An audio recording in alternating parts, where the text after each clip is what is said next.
کون جانتا تھا کہ ایک ٹی وی شو ہمیں بہت سارے طریقوں سے روشن کر سکتا ہے، چونکہ مسلم دنیا کو ارطغرل اور اسی طرح کے عثمانی ڈراموں کو دباؤ میں رکھتے ہوئے یہ اہم بات سمجھانے کی کوشش کی جا رہی ہے کہ ہم تاریخی حقیقت اور تفریحی مقاصد کے لیے کیا ہیں۔ اگر ہم عثمانی دور کی تاریخ سے حقیقی معنوں میں فائدہ اٹھانا چاہتے ہیں تو ہم اس سے اتفاق اور انکشاف کریں گے۔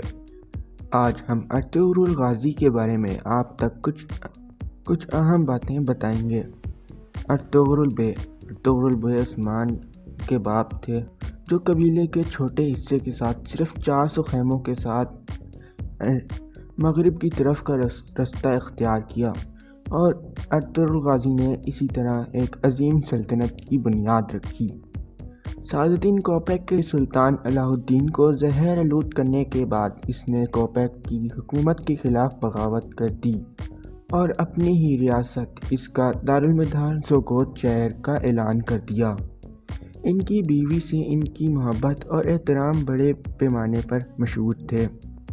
ارطغرل غازی کے 4 بیٹے تھے اور ارطغرل غازی کی وفات 90 سال کی عمر میں ہوئی۔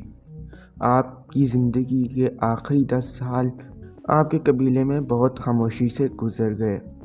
بڑھاپے کی وجہ سے آپ نے اپنی تمام تر ذمہ داریاں اپنے چھوٹے بیٹے عثمان کو منتقل کر دی تھیں۔ ارطغرل غازی کی زندگی کے ایک تاریخی ثبوت عثمان کے ذریعے نقل کیے گئے سکے ہیں جو ارطغرل غازی کو اپنے والد کے نام سے شناخت کرتے ہیں، لیکن اس کے علاوہ لوگ داستانوں کے علاوہ اس کے بارے میں اور کچھ نہیں جانتے۔ ارطغرل غازی کے بارے میں معلومات اور تاریخی حقائق موجود ہیں جو ترک آرکائیوز میں، ابن العربی کی تاریخ میں، ٹیمپلرز کے بارے میں مغربی دستاویزات میں اور بازنطینی تاریخ وغیرہ میں موجود ہیں، لیکن یہ معلومات انجن التان کے مطابق صرف 7 صفحات کے ذرائع کے برابر ہے۔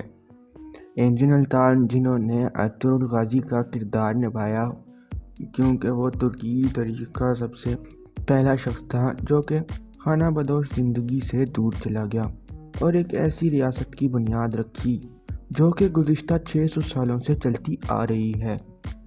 ارطغرل غازی کو 1280 میں سوگوت میں دفن کیا گیا تھا۔ ان کی قبر کے ارد گرد حلیمہ سلطان، حلیمہ ماں، ان کے بیٹے گندوز، سیوسی بی، سارو بتو اور عثمان، ان کے بھائی گندوز اور ان کے بھائی دندار، ترگت الپ، سمسا الپ، عبد الرحمن اور بہت ساری قبریں موجود ہیں۔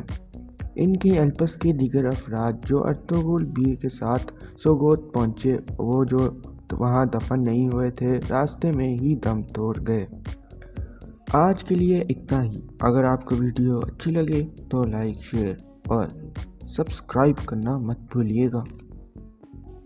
اور اگر آپ ارطغرل غازی کے دوسرے کرداروں کے بارے میں بھی ایسی ہی معلومات جاننا چاہتے ہیں تو سبسکرائب کا بٹن دبا کے بیل آئیکن کو دبائیں اور کمنٹ کر کے ضرور بتائیں۔